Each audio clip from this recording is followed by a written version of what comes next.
औज़ुबिल्लाहि मिनश्शैतानिर्रजीम बिस्मिल्लाहिर्रहमानिर्रहीम। अस्सलाम वालेकुम डियर स्टूडेंट्स, उम्मीद करता हूँ आप सब खैरियत से होंगे। जी, आज हम नाइन्थ क्लास बायोलॉजी का चैप्टर नंबर 4 स्टार्ट करने जा रहे हैं, सेल्स एंड टिश्यूज़। ठीक है। तो सेल्स, जैसे कि हम पहले से जानते हैं कि जो सेल है वो हमारी जो ह्यूमन बॉडी हो जाए या कितने भी जो से भी लिविंग ऑर्गेनिजम्स है, उनका जो बेसिक यूनिट है वो हमारे पास क्या होता है, सेल होता है। ठीक है। और फिर जब सेल एक से ज़्यादा सेल्स बनते हैं, आपस में मिलते हैं, तो वो हमारे पास क्या बनाते हैं, टिश्यूज बनाते हैं। ठीक हो गया। हम इस चैप्टर के अंदर ज़्यादातर सेल्स को डिस्कशन करेंगे और टिश्यूज को देखेंगे। ठीक हो गया। अब सेल बेसिक तौर पे हमारे जितने भी प्लांट्स हो जाए, एनिमल्स हो जाए, हम ह्यूमन बॉडीज की बात कर लें तो तमाम की तमाम चीज़ें किससे बनी हुई हैं, सेल से बनी हुई हैं। ठीक है। अब सेल बेसिक तौर पे इतना छोटा होता है, इतना टैनी है कि हम उसे इजीली देख नहीं सकते। हमारी आंखों के अंदर इतनी वो कैपेसिटी ही नहीं है कि वो सेल को देख सके। ठीक हो गया। अब उस सेल के अंदर क्या क्या चीज़ें, कौन कौन से पार्ट्स मौजूद हैं, उनकी वर्किंग क्या है, उनको देखने के लिए हम यूज़ करते हैं माइक्रोस्कोप। ठीक है। माइक्रोस्कोप के जरिए हम उसको देख लेते हैं इजीली। इसलिए हम आज हमारा जो फर्स्ट टॉपिक है वो 4.1 microscopy and the emergence of cell theory है। हम इसके अंदर यानी कि देखेंगे कि माइक्रोस्कोप क्या चीज़ है और सेल की थ्योरी के ऊपर बात करेंगे कि सेल किस तरह, किस साइंटिस्ट ने किस तरह इसको डिस्कवर किया या उसके बारे में क्या अपनी अपनी राय दी। तो आज के लेक्चर में हम सिर्फ माइक्रोस्कोप को डिस्कस करेंगे। इंशाल्लाह नेक्स्ट लेक्चर के अंदर हम सेल थ्योरी को देखेंगे। तो सबसे पहले हम बात करते हैं माइक्रोस्कोपी होती क्या चीज़ है। हाँ, इसका जो डेफिनेशन हमारे पास सिंपल सी आती है, the use of microscope is called a microscopy. ठीक हो गया। यानी कि ऐसी चीज़ें जिनको हमारी आंख नहीं देख सकती, उनको हम एक ऐसे आले के जरिए या एक ऐसे इंस्ट्रूमेंट के जरिए देखने के काबिल हो जाते हैं, उसको हम क्या कह रहे हैं, माइक्रोस्कोपी कह देते हैं। ठीक हो गया। हम बात कर लेते हैं कि फर्स्ट माइक्रोस्कोप के बारे में। फर्स्ट माइक्रोस्कोप एक हॉलैंड के एक साइंटिस्ट थे हमारे पास, ज़कारियास जॉनसन। इन्होंने 1595 के अंदर फर्स्ट माइक्रोस्कोप को डिस्कवर किया, यानी कि इन्होंने फर्स्ट माइक्रोस्कोप बनाई थी। ठीक हो गया। अब उसकी जो मैग्निफिकेशन रेंज थी, मैग्निफिकेशन रेंज हम कहते हैं कि किसी चीज़ को लाइक जैसे कि आप कोई मोबाइल के अंदर पिक्चर देख रहे हो, उसको जूम करते हैं। ठीक है। उस चीज़ को बड़ा करके देखना, उसको हम कहते हैं मैग्निफिकेशन रेंज। अब वो कितनी थी, 3x to 9x। एक्स से यहाँ पे मराद हमारे पास टाइम है, यानी कि गुना है। ठीक है। कि वो तस्वीर को हम 3 गुना से 9 गुना तक बड़ा करके देखने की सलाहियत थी। ठीक हो गया। और जो इन्होंने फर्स्ट माइक्रोस्कोप बनाई थी उसके अंदर सिर्फ इन्होंने 2 लेंस यूज किए थे। एक लेंस उसके टॉप के ऊपर लगा हुआ था और एक लेंस जो था वो बॉटम बॉटम पे लगा हुआ था। ठीक हो गया। अब इन 2 लेंसेज के जरिए हम चीज को मैग्नीफाई करके देखने के काबिल हुए थे उन 2 लेंसेज के ऊपर। ठीक हो गया। आगे हम बात कर लेते हैं कि माइक्रोस्कोपी के ऊपर हमारे पास 2 टर्म्स ज़्यादा यूज होती हैं। एक होती है मैग्निफिकेशन, जिसको हम अभी डिस्कस कर चुके हैं कि किसी भी चीज़ को या उसका साइज को बड़ा करके देखने को हम क्या कहते हैं, मैग्निफिकेशंस कहते हैं। जैसे कि मैंने आपको अभी एग्जांपल दिया जूम की, जैसे कि हम कोई पिक्चर वगैरह देखते हैं तो उसको जूम करते हैं, यानी कि तस्वीर को और बड़ा करके देखते हैं। ठीक हो गया। दूसरी चीज़ आ जाती है हमारे पास resolving power and resolution. Resolving power resolution हम कहते हैं कि कोई भी चीज़ है उसको हम जितना मर्जी बड़ा करें लेकिन वो हमें साफ नजर आनी चाहिए। ठीक हो गया। अब कोई भी अगर फर्ज कर मैं कोई 2 इतने क्लोजली डॉट लगा देता हूं कि हमारी आंख उस डॉट को नहीं देख सकती, लेकिन हम इस माइक्रोस्कोप के जरिए उन 2 डॉट्स के दरमियान इजीली डिफ्रेंशिएट कर सके कि इन 2 डॉट्स के दरमियान एक डिस्टेंस मौजूद है। ठीक हो गया। नॉर्मली मैं एक बात कर ले, जैसे कि ये 2 डॉट्स लगे हुए आपको, जहां पे आप कोई कर्सर नजर आ रहा है वहां पे 2 डॉट्स हैं। अब ये 2 डॉट्स के दरमियान हमारी जो आंख है, ह्यूमन आई से, आपकी भी आई से आपको वाज़ेह नजर आ रहा है कि इन दरमियान डिफरेंस है दोनों के दरमियान। ठीक है। अगर ये दोनों डॉट्स में इतने क्लोज ले आऊं कि हमें लगे कि एक डॉट्स है, पर ये हकीकत में एक डॉट्स नहीं होता। ठीक होगा। लेकिन अगर हम इसे माइक्रोस्कोप के जरिए देखेंगे तो ये उसके दरमियान भी हमें उसकी रेजोल्यूशन करके दिखा देगा। इन दोनों पॉइंट के दरमियान जो डिफरेंस होगा वो हमें बता देगा। ठीक होगा। अगर हम यहाँ पे भी बात करें ह्यूमन आइज की, तो जो हमारी ह्यूमन आइज है वो जो 2 पॉइंट्स के दरमियान डिफ्रेंशिएट कर सकती है, मिनिमम जो वो डिस्टेंस है वह 0.1 मिलीमीटर। ठीक है। इससे ज्यादा हम नहीं दे सकते कि मैक्सिमम यही रेंज है हमारी, जो आई इतनी ही रेंज है। इससे वो कम कोई छोटी चीज होगी या कोई 2 छोटे पॉइंट्स लगे होंगे तो हमारी आंख उसके अंदर डिफ्रेंशिएट नहीं कर सकेगी। ठीक है। अब जरा पर 0.2 हो जाए, 0.3 हो जाए, तो वैसी चीजों को हमने मैग्नीफाई यानी कि उसकी रेजोल्यूशन को चेक करना हो, यानी कि देखना हो कि दरमियान डिस्टेंस है या नहीं है, तो उसके लिए हम माइक्रोस्कोप वगैरह यूज करते हैं, तो वो इजीली वो डिस्टेंस बता देते हैं। ठीक हो गया। तो आगे हमारे पास जो इस टाइम मेन जो टाइप्स यूज हो रही है माइक्रोस्कोप की जिससे हम सेल्स वगैरह को देख सकते हैं वो है हमारे पास एक लाइट माइक्रोस्कोप और एक है हमारे पास इलेक्ट्रॉन माइक्रोस्कोप। बारी बारी हम देखते हैं कि लाइट माइक्रोस्कोप क्या है और फिर इलेक्ट्रॉन माइक्रोस्कोप क्या है और ये किस तरह काम करती है और इसकी मैग्निफिकेशन या इसकी रेजोल्यूशन पावर कितनी है। तो आए सबसे पहले हम देखते हैं लाइट माइक्रोस्कोप को। जी, हमारे पास आ रही है लाइट माइक्रोस्कोप। क्योंकि ये नाम से ही वाज़ेह हो रहा है लाइट है, तो यानी कि इसके अंदर हमने जिस चीज़ की या जिस स्पेसिफिक की हमने वो एक अक्स चेक करना चाहते हैं या जिसको हम बड़ा करके देखना पॉसिबल है, उसके ऊपर हम विजिबल लाइट क्या करते हैं, उसमें से पास करवाते हैं, उसमें से लाइट को गुजारते हैं। अब जो हमारे पास ये जो लाइट माइक्रोस्कोप है इसके अंदर दो ग्लास लेंसेज लगे होते हैं, ठीक हो गया।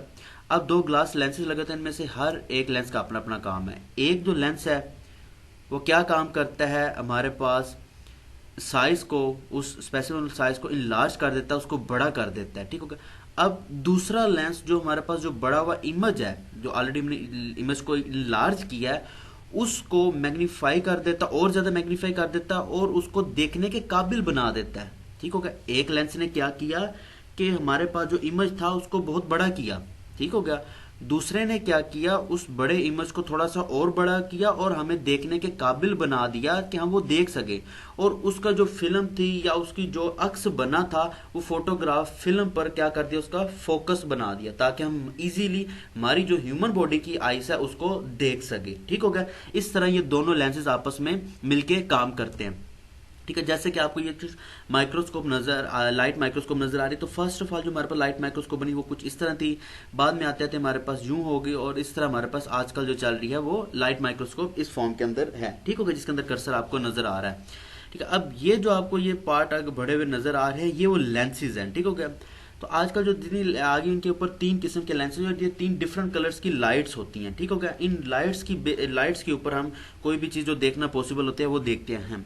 बहर इसके ऊपर मैं क्या रेड ब्लू या येलो कलर्स के ये तीन कलर्स होते हैं, ठीक हो गया। तो ये इजीली यहाँ पे मूव हो सकते हैं, घुमाए जा सकते हैं इनको, ठीक हो गया। और यहाँ पे जिधर आप कर सकते हैं इधर हम अपने वो स्लाइड रखते हैं जिसके ऊपर हम जिस चीज का हमने अक्स देखना था वो यहाँ पे इसके ऊपर रख के और नीचे से इसको इजीली यहाँ पे इसका फोकस बन रहा होता है और यहाँ से हम इसको देख रहे होते हैं, ठीक होगा। इसी तरह सेम लाइक दिस वर्किंग हो रही होती है इस लाइट माइक्रोस्कोप की भी, ठीक हो गया।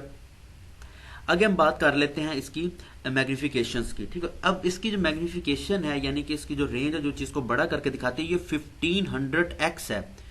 तो आप यहां से अंदाजा लगा सकते हैं कि ये चीज को कितना बड़ा करके दिखा सकता है, 1500 गुना एक चीज को इतना बड़ा करके दिखा रहा है, ठीक हो गया। अगर यहाँ पे बात करें माइक्रोग्राफ की कि माइक्रोग्राफ क्या चीज है, ये क्या चीज होती है कि जो माइक्रोस्कोप के जरिए जो हम पिक्चर्स लेते हैं, ठीक हो गया। अब उसको फोटोग्राफ जो हम लेते हैं उसको जो हमें शो करवाता है माइक्रोस्कोप उसे हम क्या कह देते हैं, माइक्रोग्राफ कहते हैं, ठीक हो गया। इसी तरह जैसे कि आपको इस पिक्चर के अंदर नजर आ रहा है, ये एक हमारे पास जो पिक्चर आपको नजर आ रही है यूनिसेलुलर एलजी की तस्वीर है, ठीक हो गया।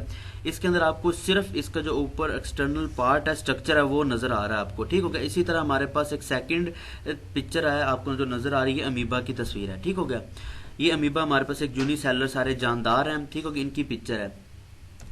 अब इसकी जो रेजोल्यूशन पावर है या रिजोल्विंग जो पावर है वो हमारे पास 0.2 माइक्रोमीटर है। माइक्रोमीटर आप अंदाजा लगा सकते हैं 10 की पावर -6, तो कितनी छोटी वैल्यूज है, ठीक है। तो ये इसकी रेजोल्यूशन पावर कितने छोटे डिस्टेंस के दरमियान भी अगर कोई पॉइंट्स हैं तो उनके दरमियान जो डिफरेंशिएट है, उनका जो फर्क है तो हमें बता सकता है। जैसे कि ह्यूमन बॉडी की जो तो हमारी आइस है वो 0.1 मिलीमीटर थी और ये 0.2 माइक्रोमीटर है, ठीक हो गया। अगर हम इसको मिलीमीटर के अंदर कन्वर्ट करते हैं तो ये हमारे पास 1/1000 मिलीमीटर आता है, जिसको अगर आप कैलकुलेट करें तो 0.001 मिलीमीटर आता है। तो हमारी ह्यूमन बॉडी 0.1 मिलीमीटर दिखाती थी और ये 0.001 मिलीमीटर, ठीक हो गया।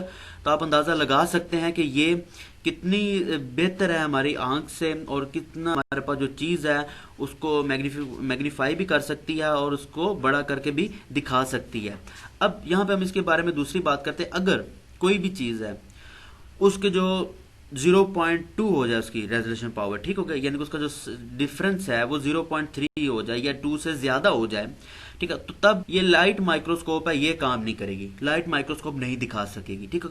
तो जैसे कि आपको इस पिक्चर के अंदर नजर आ रहा है, ये सिर्फ अमीबा और जो एलजी आपको जो नजर आ रही है, एलजी जो नजर आ रही है, यूनिसेलुलर एलजी, ये सिर्फ इसकी आउटर शेप दिखा सकती है। अब इसके अंदर कौन कौन से पार्ट हैं वो हमें लाइट माइक्रोस्कोप नहीं दिखा सकती, यानी कि लाइट माइक्रोस्कोप के अंदर इतनी कैपेसिटी ही नहीं है इस चीज की, ठीक हो गया। आगे हम चलते हैं इलेक्ट्रॉन माइक्रोस्कोप की तरफ।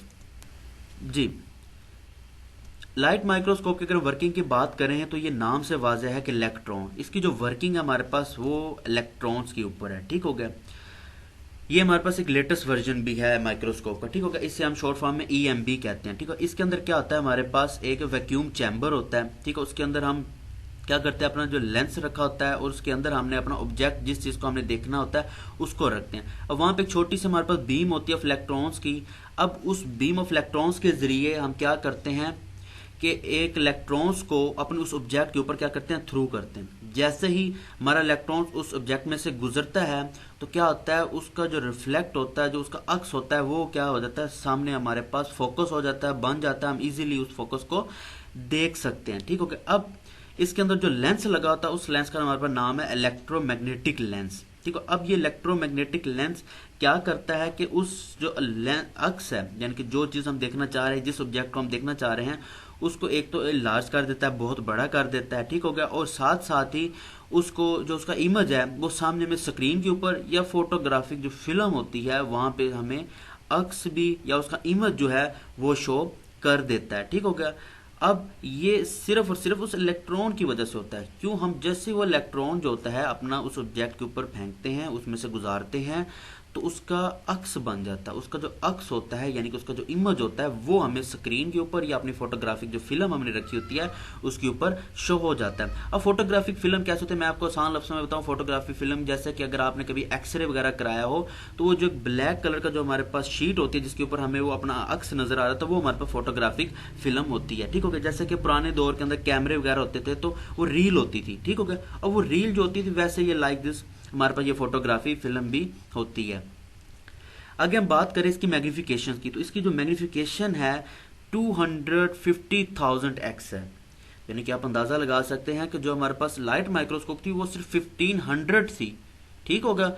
यानी कि और ये 250,000 अगर इसे हम अपनी काउंटिंग के अंदर देखें पाकिस्तान के मुताबिक तो ये तकरीबन 250,000 गुना चीज को क्या कर रही है, बड़ा करके दिखा रही है। तो ये बहुत बड़ी रेंज है हमारे पास कि एक इतनी छोटी चीज को इतना बड़ा करके दिखा रही है कि ज़ाहिर बात है वो चीज हमें बहुत बड़ी नजर आएगी अपनी स्क्रीन के ऊपर भी, ठीक हो गया। आगे हम बात करते हैं इसकी रिजोल्विंग पावर की, जैसे रेजोल्यूशन पावर भी कहते हैं। इसकी रेजोल्यूशन जो पावर है हमारे पास 0.2 नैनोमीटर है। लाइट माइक्रोस्कोप की हमारे माइक्रो में थी, इसकी नैनो में यानी कि 10⁻⁹ के अंदर, यानी कि ये अब चीज को और थोड़ा बड़ा करके हमें दिखा सकती है, ठीक। अगर इसको मिलीमीटर के अंदर करते हैं तो ये 1/1 मिलियन बनती है हमारे पास, ठीक है। 1/1 मिलियन को हम डिवाइड करते हैं 0.00000 मिलीमीटर बनती है, ठीक है। इतनी यानी कि छोटी चीज के अंदर भी डिफरेंस को हमें ये आइडेंटिफाई करवा देती होती है, ठीक होगा। अब जैसे कि हमने पीछे बात कर रहे थे कि लाइट माइक्रोस्कोप सिर्फ उन माइक्रो ऑर्गेनिजम्स के सिर्फ आउटर जो स्ट्रक्चर होता है हमें वो वाज़ेह कर सकते हैं, लेकिन इलेक्ट्रॉन माइक्रोस्कोप क्या करती है, हमें वो पिक्चर्स को अंदर तक, उसके अंदर इंटरनल क्या स्ट्रक्चर है उसको भी इमेज दिखाती है और वो किस तरह वर्किंग कर रही है वो भी हम इलेक्ट्रॉन माइक्रोस्कोप के अंदर देख सकते हैं। जैसे कि सेल्स के अंदर हमारे पास ऑर्गेनील्स होती हैं, जैसे कि न्यूक्लियस वगैरह, हम उनको देख सकते हैं इजीली। इसके अलावा हमारे पास डीएनए प्रोटीन के मॉलिक्यूल्स होते हैं, इन्हें देख सकते हैं, ठीक हो गया। तो यानी देख सकते हैं कि इलेक्ट्रॉन माइक्रोस्कोप हमारे लिए कितनी अच्छी है, ठीक हो गया। आगे हम बात करते हैं इसकी टाइप्स की। इलेक्ट्रॉन माइक्रोस्कोप है हमारे पास की दो टाइप्स आती हैं। एक को हम कहते हैं ट्रांसमिशन इलेक्ट्रॉन माइक्रोस्कोप, जिसे हम TEM का नाम भी देते हैं। जैसे कि आपको पिक्चर के नजर अंदर आ रहा है, ये हमारे पास TEM है, ठीक हो गया। अब ये जो आपको इसकी इससे ली गई एक पिक्चर है, ये चीज। अब जो हमारे पास TEM है, हमारे पास जो ट्रांसमिशन इलेक्ट्रॉन माइक्रोस्कोप है, ये बेसिक तौर पे कोई भी हमारे पास जो सेल होते हैं उसका इंटरनल स्ट्रक्चर को हम देखने के लिए इसको यूज करते हैं। ठीक हो गया। जैसे कि आपको ये पिक्चर एक एनिमल सेल की पिक्चर है, तो इसके अंदर आपको नजर आ रहा है ये आपको जो व्हाइट कलर के जो डॉट्स नजर आ रहे हैं ये सारे हमारे ह्यूमंस बॉडी, यानी बात एनिमल सेल की है तो ह्यूमन बॉडी भी इसी के अंदर ही आता है। तो ये हमारे सेल्स के अंदर जितने भी ऑर्गेनील्स हैं ये वो चीजें हैं। ठीक हो गया। क्योंकि इतनी ये क्लियर पिक्चर नहीं है तो इंशाल्लाह आगे हम चैप्टर्स के अंदर इनकी बड़ी क्लियर पिक्चर्स के साथ सारी चीजों को डिस्क्राइब करेंगे। फिर हमारे पास की दूसरी टर्म आती है स्कैनिंग इलेक्ट्रॉन माइक्रोस्कोप, जिसे हम SEM का नाम भी देते हैं। ठीक हो गया। अब इस SEM से क्या करते हैं, हम सिर्फ और सिर्फ अपने जो भी हमारे पास माइक्रोस्कोप जो इंटरनल स्ट्रक्चर होता है किसी भी एनिमल्स का या सेल्स की, जो उसकी साख्तें होती हैं जिसे हम कहते हैं सरफेस होती है, उसको हम आइडेंटिफाई कर सकते हैं स्कैनिंग इलेक्ट्रॉन माइक्रोस्कोप के ऊपर। जैसे कि आपको ये एक स्कैनिंग इलेक्ट्रॉन माइक्रोस्कोप नजर भी आ रही है। ठीक हो गया। इसी तरह जैसे कि आपको ये पिक्चर नजर आ रही है, ये एक मॉस्किटो के हेड और आइस की पिक्चर है। ठीक हो गया। तो किस तरह स्कैनिंग इलेक्ट्रॉन माइक्रोस्कोप ने हमें जो मॉस्किटो है हम ये कभी भी उसका पार्ट अपनी ह्यूमन जो आइस है उससे कभी भी ये चीज ना देख सके, तो किस तरह स्कैनिंग इलेक्ट्रॉन माइक्रोस्कोप ने उस चीज को इतना इनलार्ज करके हमें सिर्फ उसका एक्सटर्नल स्ट्रक्चर जो है उसका जो सरफेस है जो मॉस्किटो के हेड की वो हमें वाज़ेह कर दी हुई है। ठीक है। तो ये था आज हमारा छोटा सा लेक्चर जिसके अंदर हमने माइक्रोस्कोप को अंडरस्टैंड किया, माइक्रोस्कोप के बारे में हमने कुछ इन्फॉर्मेशन ली। तो उम्मीद करता हूँ आपको ये चीज़ें अंडरस्टैंड हो गई होंगी। अगर आपको कोई चीज़ अंडरस्टैंड नहीं हुई या कोई चीज़ समझ नहीं आई या आपका कोई क्वेश्चन है तो आप कमेंट करें, इंशाल्लाह बहुत जल्द उसका आंसर आपको दे दिया जाएगा। वीडियो अच्छी लगी है, लेक्चर की समझ भी आ रही है तो लाइक करें, कमेंट करें, और अगर आपने अभी तक मेरा चैनल सब्सक्राइब नहीं किया तो मेरे चैनल को भी सब्सक्राइब करें और साथ लगे छोटे से बेल आइकन को लाजमी प्रेस करें ताकि मेरी आने वाली हर वीडियो या लेक्चर आप तक पहले पहुंच सके। बहुत शुक्रिया। इंशाल्लाह मुलाकात होती है हमारे नेक्स्ट लेक्चर में, तब तक के लिए अल्लाह हाफिज़।